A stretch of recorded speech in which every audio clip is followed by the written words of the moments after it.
Hey friends, welcome back to my channel. My name is Cierra of AmbitiouslyCierra.com, and today we are talking all about my 2023 favorites.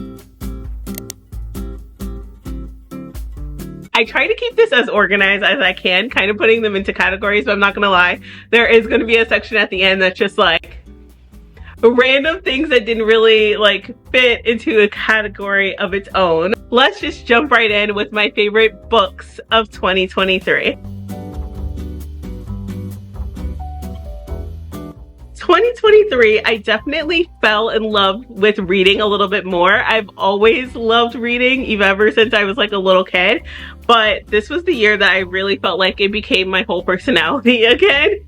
I'm still in my reading era right now, but I want to show you the books that I gave 5 stars in 2023. If you want more information on this, by the way, I do have a blog post on AmbitiouslyCierra.com. I'll link this and basically everything that I can share in the description box below. But in no particular order, here we go. So this first book, Devon and Chris Plan a Wedding.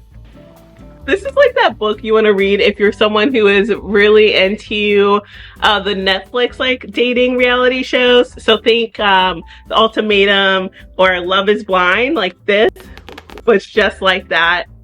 Loved every second of it. Was so cute. These books right here, if these made your list of favorite reads of 2023, honestly, we can be friends. If you haven't read them yet, highly recommend. These are the books that got me back into fantasies. I love reading fantasies, but I would say that I read more like YA fantasies, especially if it has a diverse protagonist like Legendborn. Cannot wait till 2025 for the next book to come out. Children of Blood and Bone, also a good one. So I tend to read books like that. These characters are it's set at a war college, so they're like 21-ish years old, and the spice is there. There's spice, there are dragons. You want to read these books. Look at me. These books.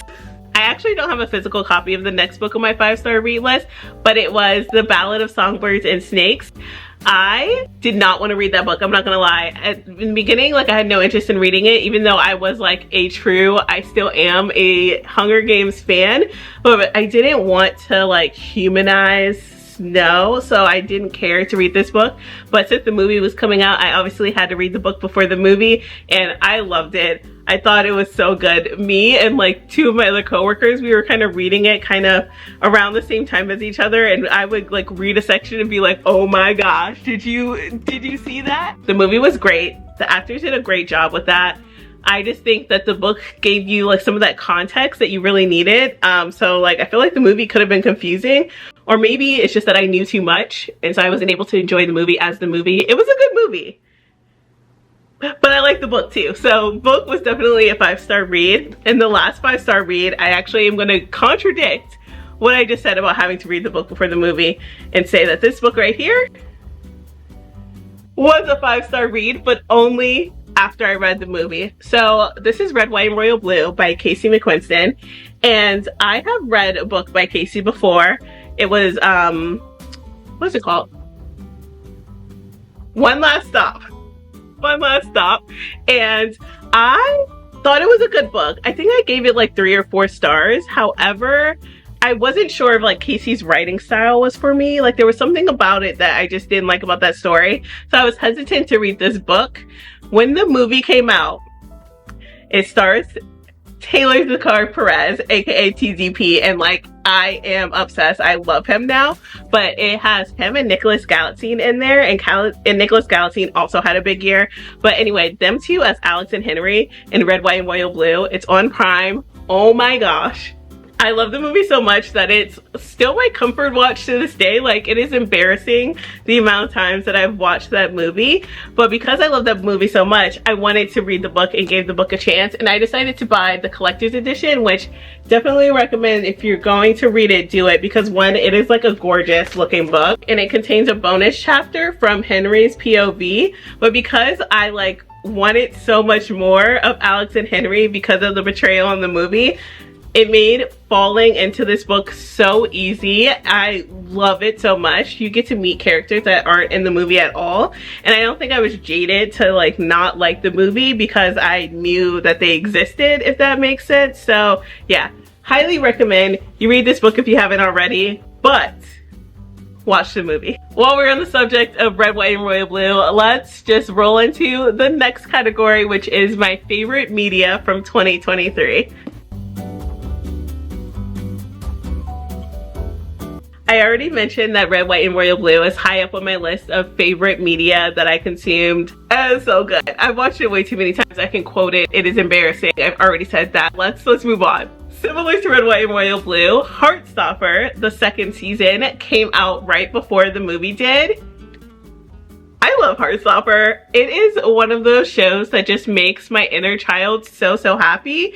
I love watching these like little British high schoolers figure out life, grow in their friendship, and then just get to have this found family in it. Like, I feel like they treat each other so well, and it's just a beautiful thing to see. And it's just also just like so pure. Like, it's so pure of a TV show. Like, yes, they're dealing with some challenges, and I think you definitely get that more in season 2. Like, season 1 was focused a lot more on bullying, but season 2, I think you learn more about some of the other characters, and it makes your heart hurt, but it makes your heart happy at the same time. I don't know how else to explain it other than like it is just a beautiful show based off of the graphic novels by Alice Osman, and I think that the actors involved with this film like just do a really good job of playing their characters and showing the emotion of what it's like to just like be in that age group. I love it. While we're still on TV shows, can I just say that I think this year my obsession with dragons in general definitely peaked. Probably has to do with reading Iron Flame and reading Fourth Wing, but then there was also House of the Dragon, and so I was really into that. I think that they're still definitely like building the storyline, but Rhaenyra, oh my gosh, the greens, it gives you like what you want from a Game of Thrones like production, but like all the messiness of the family and fighting, the betrayal, the friendships, the dragons. You get to see more dragons. It's not just Dany's dragons anymore, and like their kids, and the origin story of what is happening with Game of Thrones and what happened to House of Targaryen you're getting in House of the Dragon. So that goes on my list. Switching gears a little bit from TV shows and movies, I will say that I had a great year for concerts in 2023. So I went to see 3 concerts. They were both like my top artists, basically. Well, one of them was my top artist of the year, like my favorite song of the year was this artist, and then the other 2 was like, again, I've been like really working on like healing my inner child, so it was one that spoke to little teenage Cierra, and that is the Jonas Brothers. So I actually saw them in concert twice. So I went to 3 concerts, but 2 of them were the Jonas Brothers. I decided to go see the Jonas Brothers as a birthday present to myself in Vegas, and I have 0 regrets. I sat so close. I like was just singing my little heart out to all the songs because they played songs from like their old albums, because this was before they announced the tour.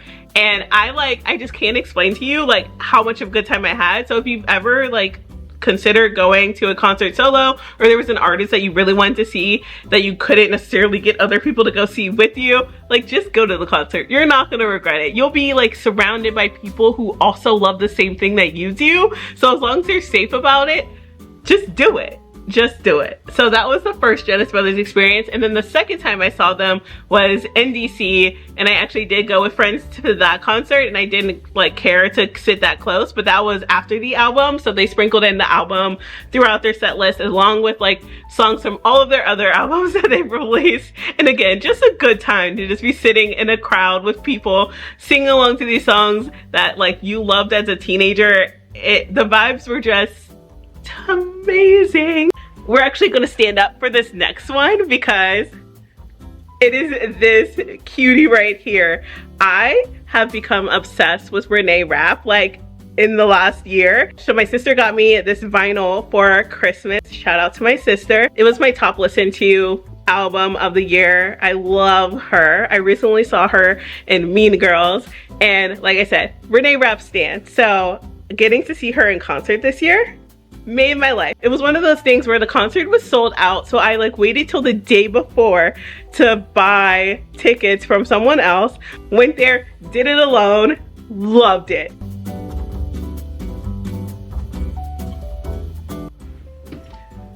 It has been a big year for Stanley, but let me show you my actual favorite water bottle from the year, which is this Awala. I have the 40 ounce and I love it because it has the free sips design. So there's a straw right here that I can drink out of, but if I wanted to like do that, I can get water out the spot too. And like honestly, the reason I love this design so much is that one of my pet peeves is having a water bottle where you use the straw and you kind of get that like when the suction is messed up, so you get that noise or it's hard for you to like drink out of it. The free sip eliminates that problem. So this has become my favorite water bottle. I also do have some kind of dupes, I guess. I love the brand Simple Modern, and they came out with a fall collection. So if you look at this actually has little pumpkins and leaves on it, and then it has the handle, keeps things cold. I like the design. And then this one has little bats on it. I have two, and usually I would not get multiple even though I wanted both of these designs.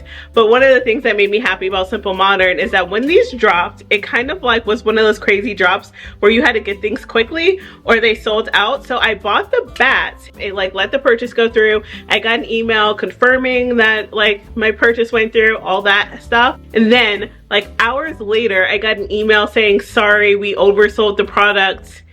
You will no longer be receiving this. So they gave me a discount because I emailed them. They gave me a discount to purchase another one. So I bought this. But then they still sent me this one. I think I still have that moment recorded somewhere, like a vertical version of it, of my reaction. But that was just so above and beyond to me because I did really want this version, and now I get to have them both. I used this a lot in October, and then this one was like my like all around fall mug because I'm a fall girl. Yeah. Those are my favorite cups. While we're on the subject of drinkware, my favorite mug goes to this cutie right here. It was a 2023 design from my Ambitiously You collection. It says, embrace the things that bring you joy. And that was just my theme of the year. Really celebrating my inner child, giving her the things that she didn't have, allowing her to consume this media that she didn't have when she was growing up. I don't know why I'm talking about myself in the third person, but it was a theme for the year. And so this mug kind of captured that sentiment. I think she's so cute. All of my other girlies that also have anxiety or love to fidget with something, you'll relate and love this next item that I'm about to share.